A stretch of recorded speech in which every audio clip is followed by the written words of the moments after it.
อันนี้นะฮะจะเห็นว่ากว่าจะเล่นมาถึงตอนจุดนี้นี่ชุดแบทแมนนี่โทรมลงไปมากเลยนะฮะมีแต่รอยขีดข่วนแล้วก็ผ้าคลุมหลังนี่เริ่มขาดแล้วเป็นรูส่วนอันนี้นะฮะที่เป็นต้นไม้ของ Poison Ivy ที่มันมอบพลังให้ต้นไม้นี่นะฮะมันก็ได้ใช้พลังทั้งหมดเนี่ยที่ตัวเองมีส่งเข้าไปในต้นไม้เนี่ยทำให้ต้นไม้เนี่ยแผ่ละอองออกมาที่จะสามารถรักษาควันพิษที่มันเป็นระเบิด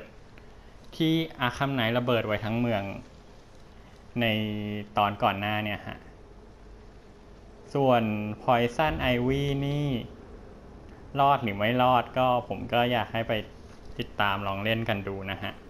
ยังไม่อยากเฉลยเดี๋ยวมันจะไม่ลุ้น